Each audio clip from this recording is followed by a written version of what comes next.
Hey everybody, Welcome. welcome. Welcome, welcome, welcome. Liberation Day's here, y'all. I feel liberated. I feel so Liberated effing from liberated. all of our savings and investments and material possessions. So, I uh I did a quick post on like my thoughts a few hours ago. Had to get thoughts on paper. And one of the things that I mentioned was Jim Cramer's interview on CNN, and he's like, I feel like such a sucker. And I thought to myself, well, sucker could be the word of the year. Lots of suckers. Lots of yeah, I suckers mean, that fell for this. we tried telling everybody. So far since inauguration, um, $10 trillion in wealth has been eliminated. So the few millions of dollars they saved on cutting U.S. aid and food for dying children around the world. They stole $10 trillion of assets around the world. It's just sick. Like thinking about people who already to start don't have a lot and are about to retire or are in retirement and relying on their funds. You know, that's just one type of person who depends on their investments to survive. Yeah, and on the Um, other end of it, the people that don't have the assets are now going to be have a giant tax increase. This is the largest tax increase in yeah, working class history. So everything that people buy is going to be more expensive. I mean, you're not going to be able to find parts. I was just talking to my mother-in-law yesterday. She's in central Louisiana, and the lawnmower company, that fixes lawnmowers and stuff from people around town just can't get any parts. So everything is going to get more expensive. This is a giant sales tax increase on the entire nation, especially the working class, because sales taxes affects the working class more than anybody. And this is a common theme of the GOP agenda. They wanted everything to be sales tax, and by doing that, even in Louisiana, we have the highest sales tax in the country. It puts the brunt of of the tax burden on working class people that earn, between 30 and basically under $100,000 a year. You're screwed in this type of economy, all to fund tax cuts and giveaways for corporations and rich people. yeah. And I'm really, back to this idea of him calling it Liberation Day. It really kind of pisses me off that out of everything that he's done, he's always put his name on things, but this he didn't want to put his name on. I say we start calling the Trump tariffs. Just the way that they used Obamacare against Obama and the Affordable Care Act, we're going to start calling it the Trump tariffs and call it what it is. Because Yeah. this was done by a single small man. Yeah. And illegally, by the way, it's a crime that he's even using tariffs in this way because people may Mm-hmm. not realize that he declared a national emergency, a fake national emergency, in order to be able to use tariffs in this way. Yep. And the feckless Republican Congress could easily stop this if they wanted to, but they have completely lost their spine. And the sad thing is the Trump voters and the Republican Congress is the only people that can save us Mm-hmm. right now. I heard something that there was a couple of uh, Republicans thinking about passing something to put a limit on the tariffs he can pass. Um, I don't know. Is that going to be too little, too late? I mean, do we still have a chance for Congress to stop this from happening? And then, Yeah, and then, and then my question further goes, well, this has already set things in motion for the rest of the world, for all these countries.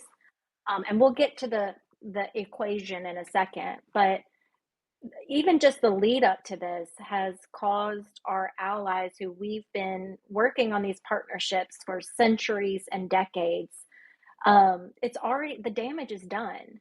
Now, Yeah. I'm not saying it couldn't be repaired, but they're already making moves to counteract the tariffs. They're making new trade deals with other countries. Um, I guess you could say like this was part of their plan. They want America to be isolated, um, and they only want Americans to buy American. And again, that's the kind of the way that was the goal in the 1930s. Um, and we see with the tariffs, you know, in the late 1800s we did the tariffs, in the 1930s we did the tariffs, and it's the same result time and time again. After the 1930s, when we did additional tariffs, we just sunk deeper into our Great Depression. Yeah, I mean, this is going to put, I mean, hundreds of thousands of small businesses out of business because Mm-hmm. you can do manufacturing in America, you can have businesses in America, but you still have to rely on different parts from around the world. This has been a global economy. You can't undo, over 100 years of supply chains and manufacturing chains overnight like this. This is Um, a great time to shout out to all the Republicans or people who voted Republican because it's pro small business. yeah, this hurts. Working class people the most. It's gonna throw people in poverty. At the same time, they're stealing everybody's investments. They're raising the largest tax increase that's going to hit the working class in history. At the same time, they're trying to pull the only safety nets we have left with Medicaid, Social Security, Medicare. They're going after all that. So they're literally trying to throw the majority of Americans in abject poverty. Yep. So that's it's kind of all part of the plan, right? To put us in this position and to put not only the countries but the companies in a position where they kind of have to beg for Trump to come save them once they go crashing down. And then he can put in like a pricing stops on the companies. It's all about control. It's all about control. This is all just leading more and more, and he's going to use this to most likely affect our equal our access to fair voting. You know, Chris Murphy already shouted that out last night. Like this is an autocratic plan that's all going to lead to putting us in a position where we have to be begging out of Trump's hand. We're not going to where he's going to have to, he can claim because of whatever constitutional crisis he's creating multiple right now. So he can delay or stop voting. Yeah, and he just, I know we lost some American soldiers in Lithuania I recently, and saw they're that. coming home right now and in their caskets. And yeah, Trump is going to bypass that and go play golf at Mar-a-Lago, which again is going to cost us. These trips of his cost us like $4 million every time. It's Uh, disgusting. and that another part of this too, I think no one's really talking about is this is potentially the largest corruption scandal in history as well. In another way, he likely told all of his insiders that he was going to do this. Yeah, we all knew he'd been talking about terror. Nobody expected what happened on April 2nd, um, except probably his insiders that may have cashed out everything right before, because he's not afraid to. He doesn't play by any rules about inside information. So how many people cashed out right before? Very wealthy people connected to him, and whenever he decides to change course on this, eventually, no telling when, but odds are he's going to declare victory on everything. That's his motto, to just declare victory and reverse it. And he's likely going to tell his insiders when he's going to do that Mm-hmm. as well, so they can Mm-hmm. buy in at the Mm-hmm. absolute lowest price. And to me, that is it's like reverse pump and dump scheme, where Mm-hmm. trillions of dollars in assets could be placed in the insiders of him and friends of Donald Trump. So I don't know how America is going to recover from this. I don't know how, the longer this goes on, I don't know how our economy is going to recover to where we were, because we did have a really strong economy before this. A dark day in American history. And as if wealth inequality wasn't already bad enough as it was.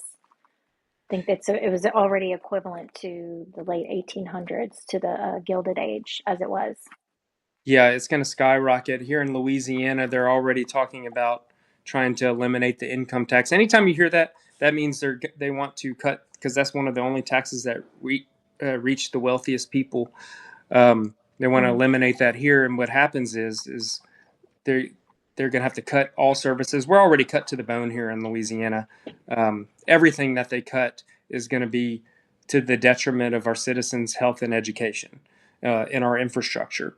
So they want to get rid of the income tax, which is going to that's going to eliminate billions of dollars in revenue that we can't afford to lose. Um, and to make up for that, they're going to have to cut everything and raise even more sales taxes on people. And we have such a high poverty rate here in Louisiana, all across the South. Um, any sales tax increase is like taking 1 to 2% of the entire net worth of people in the middle class and in poverty. Every change. So you're literally taking from the poor whatever they have left and giving everything, all of our resources, to the wealthiest people and corporations. Yeah. And let's talk a second. I don't know how how much this has gotten out, but the equations, it's coming out like what equations they use to come up with these quote unquote reciprocal tariffs. And apparently, number one, they used trade deficits, not actual the tariff numbers. They use like, so like, Vietnam imports $130 million worth of imports, and we import 13 million from Vietnam. Those are trade deficits that have nothing to do with tariffs, which is what he's claiming. And then, second of all, apparently, I don't know, Dust, have you heard this? That when every single AI machine from ChatGPT to what's the one that starts with the G? Anyway, all of them have come up with, when you plug in and you ask it to come up with an equation to help figure it out, it's the exact equation that they used and that Yeah, they posted. these morons. Um, yeah, I mean, that's the thing. I don't know if Trump and his people are the stupidest motherfuckers on the planet, or they're just evil and corrupt. Uh, the way that yeah, just use Chat GPT to do something so serious like this. And what you mentioned with trade deficits, like it's almost impossible not to have trade deficits with countries, because Mm-hmm. we're the reserve currency. So um, people or countries need U.S. dollars, so they have to have a trade deficit with us so they can have dollars in order, because the U.S. dollar is the main currency that all countries around the world use. For instance, if you're Korea trying to trade with Europe, a country in Europe, well, Europe has no use for Korean dollars. So what they do is they have to sell stuff to us in order to get dollars that they can use to buy stuff from Europe. So it's natural, when you're the global superpower and the richest country in the world, that you have to have trade deficits with most other countries. And even if you look at, there's a good example that people use, like you have a trade deficit with Walmart. You buy things from Walmart because you need them. We buy things from Mm-hmm. these countries because we need them. Mm-hmm. They're able to give us cheaper products. We don't want to move all the manufacturing of the world to America. we it's not. We're not even set up for that. Like, we're not even prepared We for that. couldn't do it if we wanted to, and if we did, we would have $10,000 iPhones. So nobody wants this. This is all completely made up by Donald Trump, um, and his sycophants. There is absolutely no credibility um, in an economics way at all to this. It's completely made up, and it's the worst thing you can possibly do to our country. So I've been getting a lot of people reaching out freaking out and asking like what should they do. Obviously we have clients that are doing that and who we've been in touch with, but I want to talk a little bit about giving some very general advice because as advisors, we're able to give very specific and customized advice to our clients because we do comprehensive financial planning. So we know their goals, we know their risk tolerances, their time horizons on every little account that they have, and we've also developed specifically a Trump or a tariff hedge portfolio that we can move client accounts into seamlessly. But for people who have their accounts held away, for anyone watching, I looked up some numbers from the financial crisis, and doing some research for the post I made a few hours ago. I looked up the name of the bias or the rule of law is called the gambler's, what is it? The gambler's fallacy, which says it's a mistaken belief that if something bad or good has happened, the opposite must be due next. And I couldn't help but think of how many people felt like that. And Dustin, you had a front row seat to this in the financial crisis of when shit started hitting the fan, towards the end, well, middle of 2007, end of '07, and then all throughout 2008. Yeah. Um, when people say that they lost millions in the financial crisis or in any crisis, the Great Depression, it's mostly stemmed from making the decision, from panicking at a bottom. Because when it's falling, and you have to kind of put yourself in that position and imagine what it's going to feel like when you're just like it was in '08, a freaking free fall. You have to ask yourself, what am I going to do? You got to know yourself. You got to play out these scenarios. What happens if your accounts fall by 10%? That's maybe where we're at right now. I don't know the Yeah, exact it's more than, percentage. I think it's closer to 20% now. 20%, 30%, 50%, And that's the stock market. 70%. So not Right. everybody has stocks. But your account total, you Mhm. know, for easily running these scenarios in your head. And I just wrote down some numbers. So in June of 2007, the S&P 500 was at 1526. In September, a few months later, was 1468. December, so end of '07, was 1322.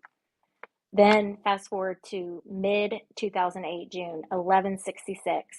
September '08, 903. And then the bottom in December 2008, 797. From I think, 1526 to 797. yeah, I think the bottom was actually March because I remember it was like March 9th, 2009 was the absolute bottom. Maybe it got to 600 something. I can't remember what it was. I know the Dow was at like close to 6,000 or something like that. Um, And yeah, just go ahead. yeah, we don't know when the bottom is going to be. Um, I know sometimes, you know, we think, well, it already happened. I can't make a move now. And we just don't know because we don't have a crystal ball. And there's a lot of different scenarios that can play out, in past crises, COVID, the financial crisis, and others. You can kind of understand how economics is going to work and what governments are doing. In this case, it's up to the whims of one madman, what they're doing. So he could literally, if he wanted to, over the weekend, like declare victory on everything and just lift them completely and try to get everything back to normal. Um, he could continue doubling down. We don't know where the ending is going to be. So there's some decisions you have to make. We you can ride it out. Yes, um, that's an option, but just know that it could go much lower. If you have a lot of bonds and fixed income, those have been pretty stable because again, people are rushing out of the stock market and they're buying things like fixed income, treasuries, and some gold too. So I think right now, just doing it in pieces and kind of seeing how it goes.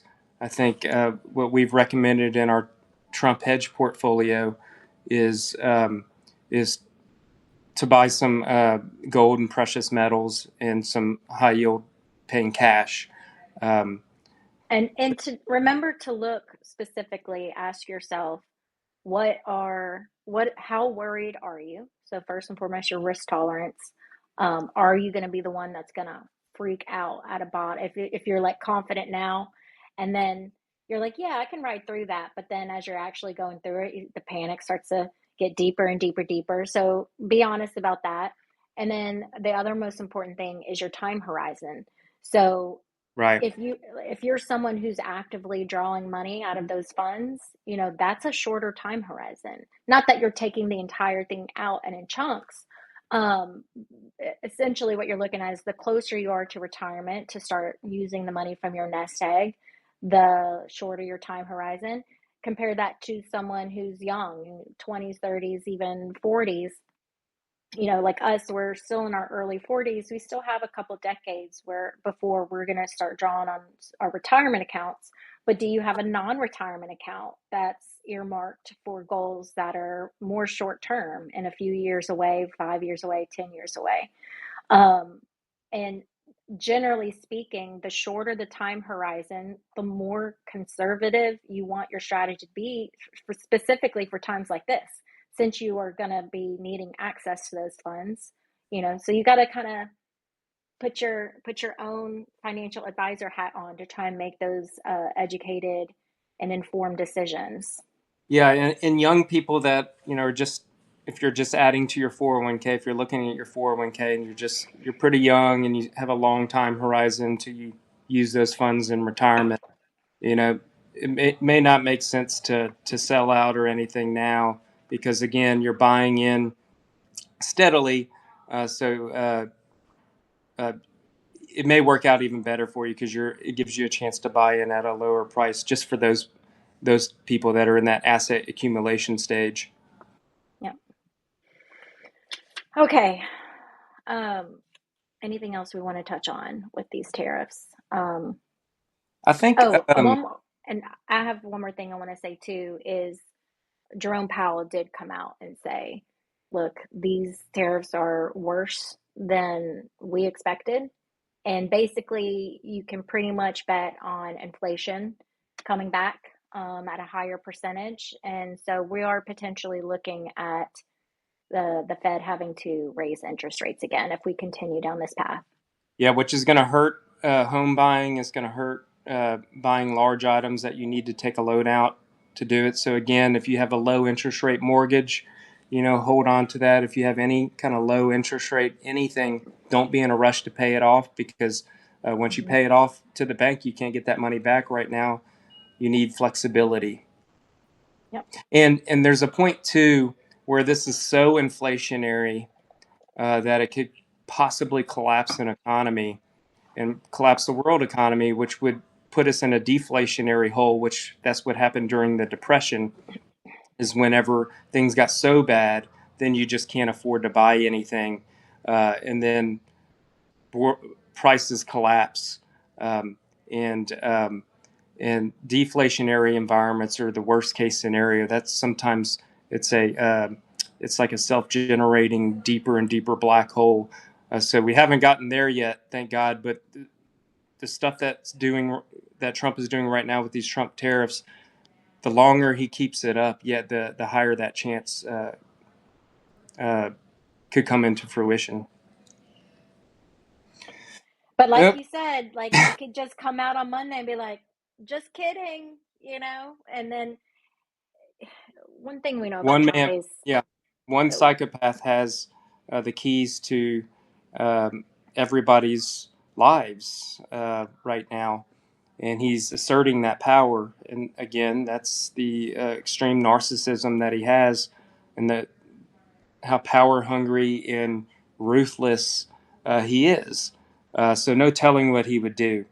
Um, but do need to keep standing up, joining together, letting everybody know, even the Trump voters, like, look, you may have voted for this, but it's wrong. It's hurting you. Um, it's not too late to change, because we all need to come together and build a And giant coalition to get out of this. That's our only way out of this is people power. And we did it. I feel proud about what we accomplished here in Louisiana this past weekend on March 29th. We rejected all 4 Project 2025 amendments in our Constitution. It was a giant coalition uh, that that voted. was incredible to watch. That was We had a amazing. high turnout for amendments that almost never happens. It's double the expected turnout.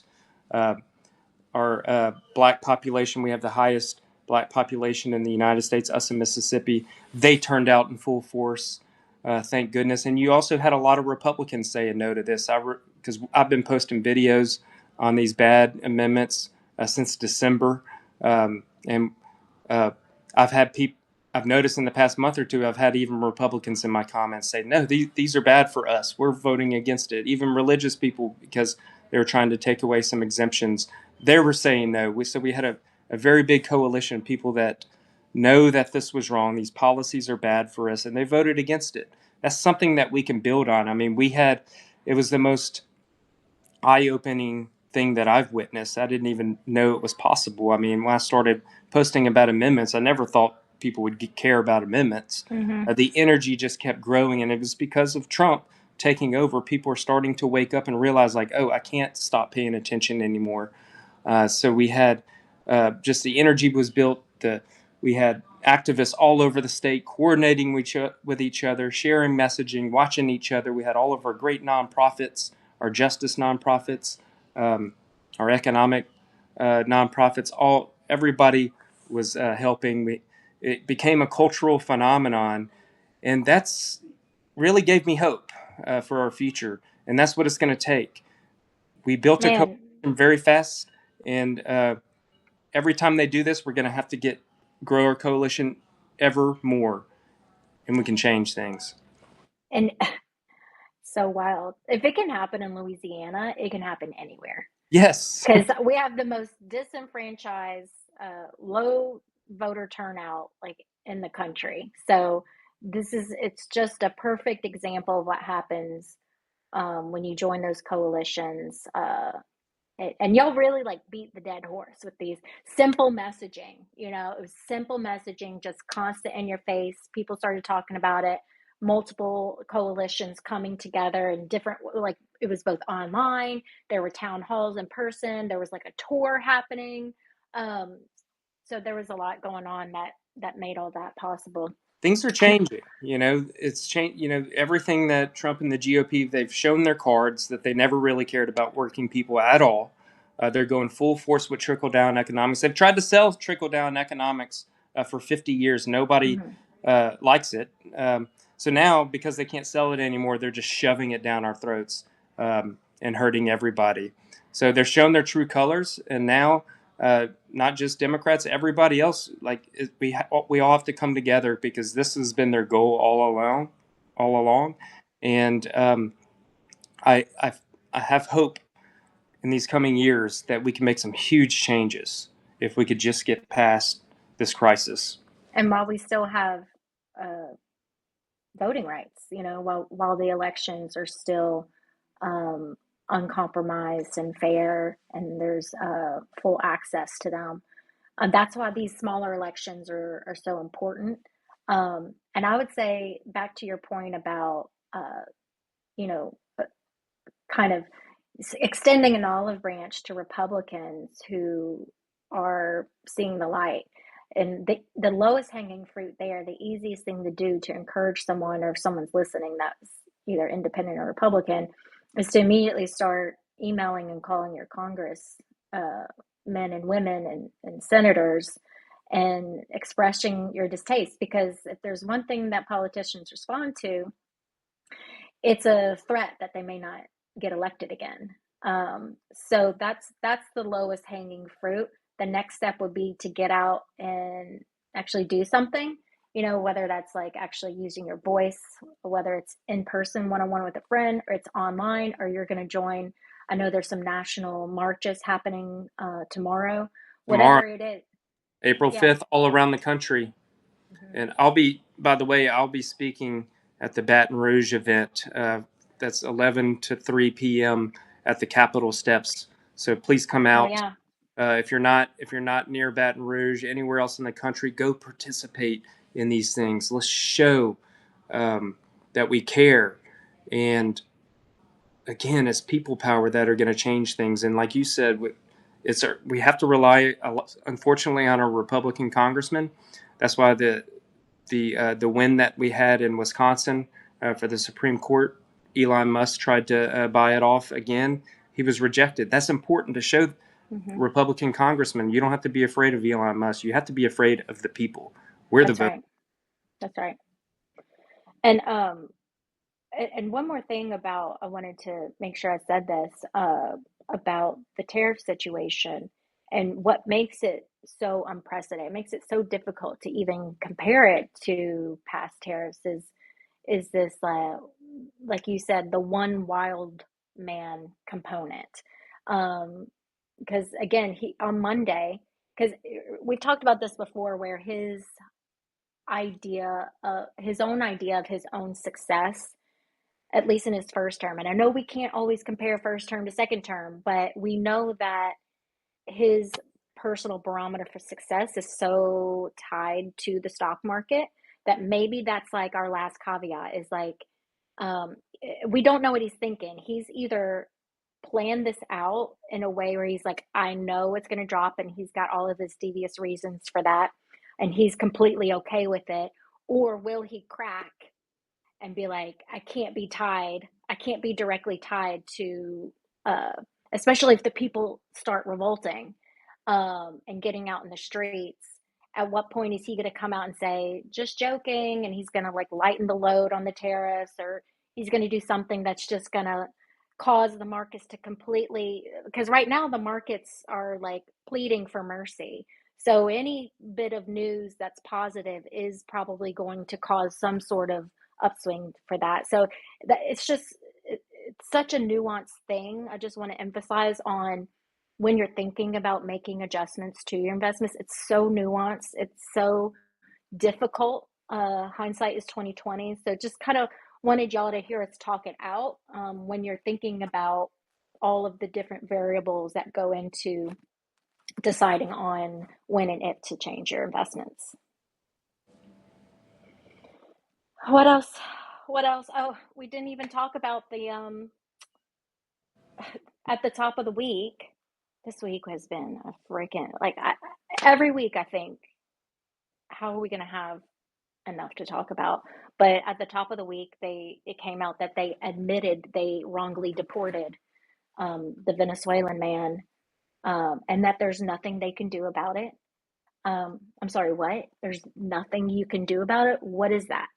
Um, he's got like an extremely disabled daughter. He's married to a US citizen here. Um, that's a whole other layer that's happening in the background. These illegal without due process deportations. Um, it's just another thing that we're under attack on, and so Yeah, we that's we one of just the. In a way, it's even the most saddest thing because yeah. um, only the most evil countries and regimes in history do things like this. Hmm. And now that's America. And it's only just starting. Um, Yeah, because people, that's the outer ring, right? Is they said the criminals and the gang members, the outer ring. We knew that legal status people would get caught up in that. What's the next ring? yeah, There's a lot of trans people that are worried, naturalized citizens who are in- worried, it, intellectual and intellectuals, people that talk bad scientists. about Trump. Yeah, and that again is it was meant. They purposefully it didn't care about people that had legal status over here. They threw him out anyway. They wanted to do that because it's meant to show um, strength on their part and to inject fear into everybody else, so we shut up. Hmm. Um, and yeah, so they're going to be closing those rings, and they're going to be coming as things get worse and worse for the Trump regime, which it is, popular opinion is changing. That's going to make them even more erratic and accelerate their downfall. one of the things that I think is their biggest miscalculation is they're moving so fast and scaring the hell out of everybody in the country. In a weird, crazy way, that may be one of the few things that save us. Is Yeah. the backlash is coming so swift. But there has to be a backlash. That has to come from all of us. Yeah. Strength in numbers. Hmm. So again, whatever is your way of expressing that backlash, now is the time to do it. Um, it goes back to that famous poem. First they came for the socialists, then they came for the scientists, the Jews, um, And and they and came then for there me. was no one left to fight for me. So, yep, I feel like that's maybe a good place to end it for this week. Who knows what's in store for next week? But we're just going to continue to just talk about how we're processing it personally, and hopefully, y'all can gather some information, education, pointers on how to cope and what to do with your life, with your money. That's all we can hope for. So we'll keep showing up if y'all do. I appreciate y'all being here. Show us some love if you like these lives.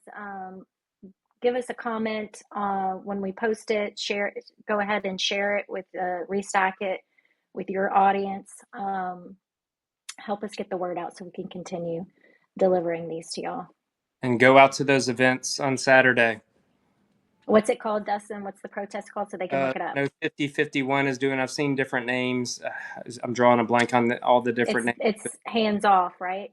Hands off, and I've heard it called other things too. But I know they're all over the country. All the capitals in all the states, most of the big cities and medium-sized cities around the country are doing it. So please go. Awesome. All right, y'all stay safe. Have a good weekend, and we'll see y'all next week. Bye, y'all. Bye bye.